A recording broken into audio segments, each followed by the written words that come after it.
Estamos de volta ao terceiro bloco de um treinado especial de fim de ano. Eu vou tentar acelerar, que a gente tem muita coisa para abordar ainda com os amigos pastores que estão presentes aqui no estúdio. Pastor Edson, como você tem visto toda essa conversa sobre a credibilidade e a imagem do pastor na sociedade? Olha, foi muito interessante ouvir os colegas, palavras pertinentes e variadas, né? Mas eu queria trazer duas visões, uma visão social. O grupo de pastores é uma representação social. E como representação social, todos nós somos vistos, pelo menos, com a mesma boa vontade ou má vontade. E é importante que cada um de nós entenda que, quando eu não procedo bem, eu estou prejudicando o ministério de outro. Isso é sério, porque nós não somos nós somos uma equipe de Deus para ganhar o mundo. Então eu não trabalho sozinho, eu trabalho em cooperação com a representação social de pastores. E o importante é que, dentro desse aspecto, olhar para cada um de nós, eu olho para mim, eu não consigo falar pelo ministério de outro, eu não tenho como criticar e nem valorar de forma alguma, porque cada um tem a sua maneira e o seu lugar de agir, que é diferente. Mas nós temos um referencial bíblico, e vários referenciais, claro, mas eu vou pegar um referencial bíblico, que é Eliseu. Aí vai um homem em quem não há dolo. Nós temos que buscar isso na nossa vida. A comunidade é quem vai dizer isso. Onde nós estamos é quem vai dizer. Aquele ali é o pastor em quem não há dolo. Ele é o pastor daquela igreja. Então, quando todos nós tivermos isso, nós estaremos numa situação, provavelmente, pelo menos bem melhor do que a situação que nós vemos hoje. Eu vejo realmente uma situação um pouco caótica em alguns momentos. Pastor Luciano. André, o grande lance aí é o seguinte, que foi falado de instituições. A igreja, ela é diferenciada de tudo porque é uma instituição divina. E nós, como líderes, somos embaixadores de Cristo e representamos o céu.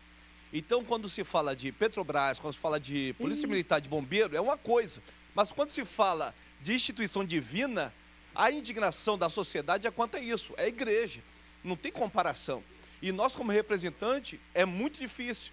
Então, é um preço a pagar. Realmente, ser pastor de ovelha, ser um representante, não é fácil. E aí, por conta de alguns benefícios, algumas benesses, muitos têm sido. E aí vem o escândalo, vem a escassez e aí a gente cai na boca do povo. Então, a grande problemática é isso. Nós não somos uma instituição governamental, terrena. Somos divino. Então, baseado nisso, o peso é maior. E aí vem a regra de fé e prática. Se espera alguma coisa Exato. errada, da nossa a não. sociedade hoje não está tão indignada quando a gente condena um pecado.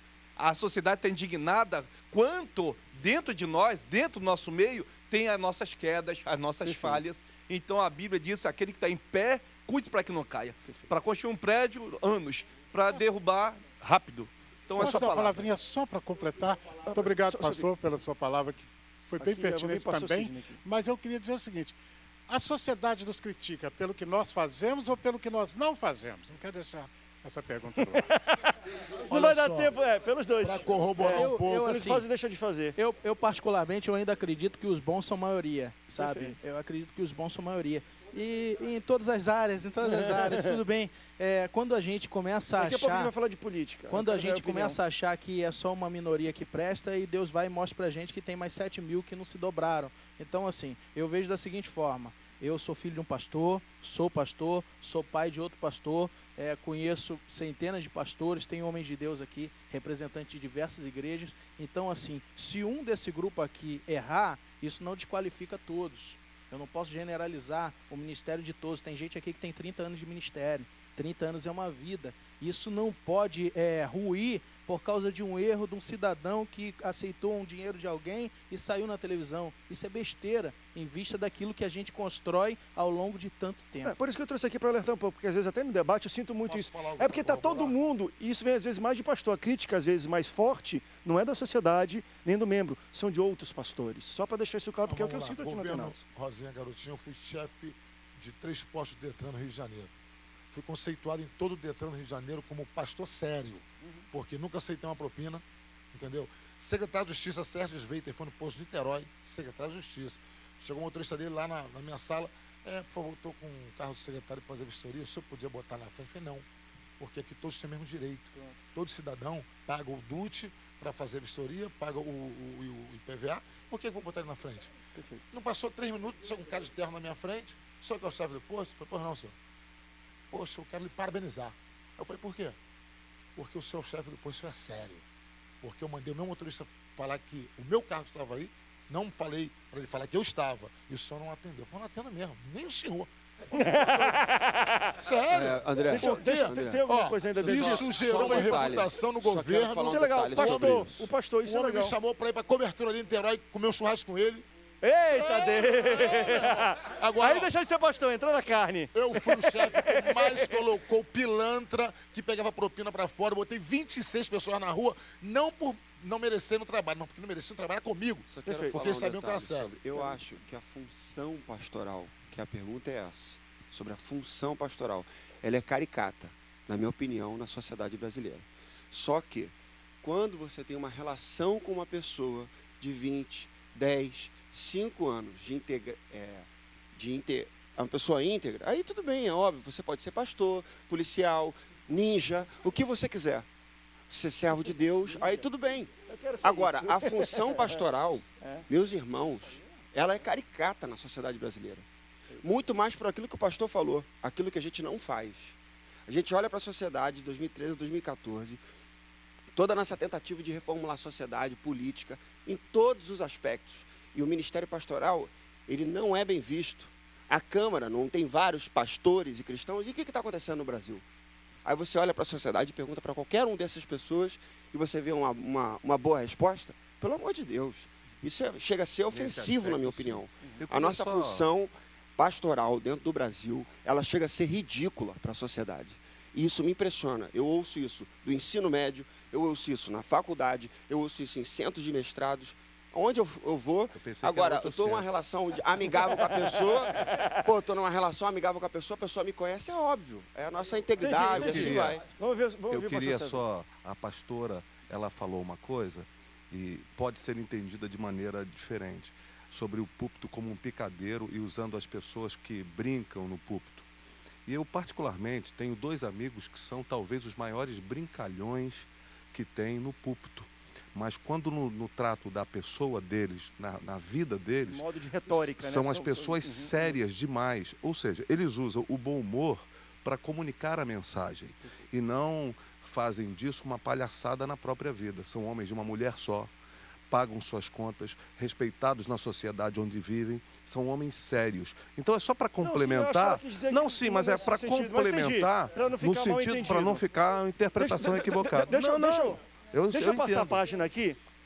2014 foi um ano que existia uma expectativa muito grande de mudança. Eu não estou falando por conta da igreja, por conta da sociedade. A gente acabou o ano de 2013 com manifestações, coisas que, desde que eu nasci, eu não presenciava. Eu tenho 30 anos, eu nunca vi a juventude brasileira. Eu não estava aqui, talvez, direta já, povo, caras pintados, não vivi isso. Vivi as manifestações de 2013, fim de 2013, começo de 2014. A minha impressão, como jovem, como cidadão, como pastor, como crente, é que foi-se para a rua e não teve resultado nenhum, minha impressão. Foi um ano de Copa do Mundo, foi um ano de eleição, um ano muito parado, muita coisa aconteceu. O que eu quero trazer aqui para a gente debater é qual vocês entendem que é o papel da igreja na reformulação, o Chedi falou um pouco disso, reformulação social, na reformulação política. De alguma forma, a maior bancada hoje do Congresso Nacional é evangélica. Os evangélicos estão crescendo, segundo o IBGE, absurdamente. O que a gente deve esperar do nosso Brasil para 2015, mediante tudo que a igreja se propôs a fazer no ano de 2014? Pega o microfone, pastor Ailton. O que eu quero abordar é o seguinte, já aproveitando o gancho do que ele estava falando, a gente estava discutindo a esfera pastor, ministério pastoral, que tem outras profundidades. Mas a questão ética, ela é social, ela é nacional. A indignação que ele falou, o que ocorre? Houve manifestações e você perguntou sobre a questão do papel da igreja. Tem 2 situações... O que pode se esperar da igreja vamos entender. Aqui e ano que vem? Então, tem 2 situações na Bíblia Eu não vou só espiritualizar, usar pelo místico, mas tem duas situações na Bíblia. Jeremias 29:7, Jeremias mandou a carta para aquele povo que estava 70 anos ali, cativo, falou o seguinte: gente, ó, não acabou nada não, vocês têm que trabalhar, vocês têm que comer, vocês têm que edificar casa, têm que casar. E outra coisa, orai pela paz da cidade, porque na vossa paz vocês terão paz. Na paz que vocês pedirem, a sociedade vai ter paz. Corroborando isso, Paulo, em 1 Timóteo 2, ele vai dizer: olha, antes de tudo, vamos fazer orações por todos que contra a eminência, que estão no poder, para que tenhamos uma vida mansa e tranquila, porque isso é aceitável diante de Deus. Ou seja, André, ética e oração. Vamos entender, oração não apenas como uma ideia só do transcendente, daquilo que é espetacular, extraordinário, mas oração na praticidade para mudar uma cidade. Nós estamos vendo um complexo porque há um boom do crescimento evangélico no Brasil, mas de outro modo a gente não vê mudanças sociais reais. Por exemplo, hoje tem a bancada evangélica, será que vai mudar alguma coisa realmente? Ou será uma coisa que eu discuto muito em sala de aula, é o seguinte: eu não quero também formar um monte de críticos e teóricos e que não fazem nada. E eu acho que a proposta nossa aqui, de cada pastor, independente do seu ministério, não é só a gente apontar os erros, mas eu também preciso entregar o seguinte: o Brasil precisa de mudança e nós somos o agente da mudança. Nós estamos, mas eu acredito que pode ser feito muito, muito mais. E a mudança começa com atitudes reais, com uma verdadeira oração, e a praticidade do evangelho verdadeiro do Senhor Jesus. Deixa eu dizer uma coisa aqui, eu tô ouvindo bastante e eu vou dizer uma coisa, eu sou muito pessimista. Falaram muito sobre otimismo, muito sobre... Eu sou o contrário, eu creio naquilo, eu sou pessimista. Eu não vejo saída, não vejo nenhuma saída para essa bancada evangélica que a gente está vendo. Eu não vejo saída. E não vejo saída, enquanto nós que estamos aqui como pastores, a gente primeiro nós não conseguimos nos ouvir. A pastorada não consegue se ouvir. A igreja está sitiada. A verdade é a seguinte: o assembleano não consegue conversar com o batista. O presbiteriano... eu estou falando isso, pastor. Olha só, eu estou falando o que eu penso, e aí quando eu digo que a gente não consegue se ouvir, é porque, olha só, o que mais nós estamos vendo aí é crescimento da igreja. Aonde? Aonde? O que eu conheço da história, eu conheço da história é que um homem na tríplice coroa, chamado John Wesley, fechou com sua pregação todos os prostíbulos e todas as prisões da sua época, que ele esvaziou com a pregação do evangelho. A pastorada hoje está fazendo o quê com a pregação do evangelho? O que a pastora está falando ali é o seguinte: nós temos muito palhaço no púlpito. Nós temos muita gente vendendo a alma para o diabo, para poder botar o seu terno. Você está vendo hoje a garotada aí querendo ser pastor. Por quê? Porque hoje em dia ser pastor é legal. Eu queria saber o seguinte: quem fosse lá para a minha região, escuta aqui, gente, eu vou falar uma coisa aqui muito séria. O que eu estou dizendo aqui é o seguinte: sou pessimista por quê? Eu estou feliz porque eu tenho um menino sentado ali que recentemente chegou para mim e disse assim: pai, eu quero ser pastor. Ganhei o meu ministério. Eu, dentro da minha casa, eu estou pastoreando um menino e uma menina, e eu tenho a minha esposa ali, gente. A nossa igreja está quebrada. A nossa igreja está um lixo. A nossa igreja é uma acusação, um acusa o outro.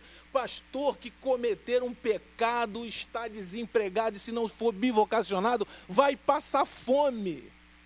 Porque a igreja ninguém consegue se ajudar. Se um pastor, no final aqui, sentar do lado do outro e confessar um pecado, ele está na rua. Ele não sabe mais o que fazer. Se for um pastor de cabelo branco como aquele ali, nenhum asilo ele tem para ir. Por isso eu digo para os senhores: nós estamos aqui, vamos parar de olhar lá para fora. Vamos olhar para nós mesmos, meu Deus. Sabe o que acontece? Está todo mundo se vendendo. Está aí, eu vou dar nome, pode me processar. Tá, você bota lá na internet, você vê o Silas Malafaia discutindo com o bispo lá, que era do Crivella, dizendo: você é safado. Isso não é papel de pastor, gente. Pelo amor de Deus, nós não temos que ir lá e dizer, porque aí fica reclamando do Jean Willis. Se o nosso evangelho fosse sério, escuta, eu já pequei. Eu estou olhando para aquela câmera ali. Quem me conhece em Campo Grande sabe, eu pequei já. Eu já errei muitas vezes. Pelo amor de Deus. Agora, e daí? Eu sou homem como outro qualquer. Eu represento uma instituição divina, mas eu não tenho asa. Eu não tenho asa. Eu erro, mas eu quero que aqueles dois que estão ali cheguem no final de tudo e digam assim, Pai, o Senhor está aí no leito da minha morte. Eu quero os meus filhos olhando para mim e dizem, Pai, o Senhor me pastoreou. Eu quero que eles me digam, Pai, o Senhor fez alguma coisa por mim. O que nós vemos é soberba no meio dos pastores. Nós vemos um bando de gente que assumiram o ministério do Pai, que não cavou buraco, não cavou poço, coisa nenhuma. Assumiram o ministério do Pai, estão lá na sua soberba. Eu recebo na minha igreja de 50 membros. Eu recebo na minha igreja de 50 membros. Gente que sai das igrejas de 6.000 membros em Campo Grande para ser ouvido por mim. Sabe por quê? Porque se eu não ouvir, aquele garotão que assumiu o ministério do Pai não ouve ele. Sabe por quê? Porque está lá no seu carro zero, nunca bateram um prego. Se precisasse trabalhar lá fora, não saberia o que fazer. Porque teólogo não é ninguém. Teólogo no Brasil não é ninguém. Pode ser na Holanda, pode ser na França, no Brasil não é nada. Vai dar aula onde? Vai morrer de fome. Então vamos ser verdadeiros uns com os outros aqui. Nós temos dificuldades uns com os outros. O Batista veio presbiteriano, eu duvido. Se nós fôssemos unidos, nós dominávamos o país. Escuta, gente, eu vou falar uma coisa aqui. Eu indico a vocês, assistam o filme da irmã Dulce. Aquela mulher fez mais do que nós todos juntos já fizemos. E se nós nos uníssemos, só isso que está aqui, só esse grupo que está aqui, não importa. Se só nós começássemos daqui a tomar uma posição e dizer, somos homens, erramos. Eu já passei um cheque numa loja em Campo Grande, que a minha denominação falou, pastor, passa lá, que a gente vai mandar para pagar lá a lajezinha. E não pagou. E o culpado fui eu. E sujei, sim, o nome da pastorada aí. E você pode carregar o peso, porque eu falei isso, porque eu fiz isso. Agora, eu estou assumindo aqui.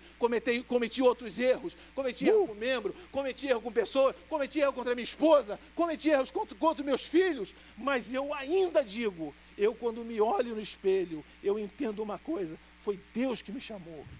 E Ele é quem vai me dizer no final de tudo, vinde bendito do meu Pai, porque continuarei cometendo todos os meus erros, mas eu estou ainda vivendo um momento de uma igreja doente, de uma igreja soberba, em que começa pelos pastores. E termino dizendo, a Bíblia diz lá, Pedro falando, é importante que a gente saiba que o julgamento vai começar pela igreja, não vai começar lá fora não.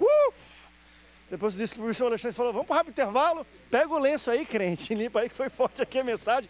Foi uma confissão, vamos para o rápido intervalo, daqui a pouco a gente volta, não sai daí. O Antenados volta aí já já. Eu quero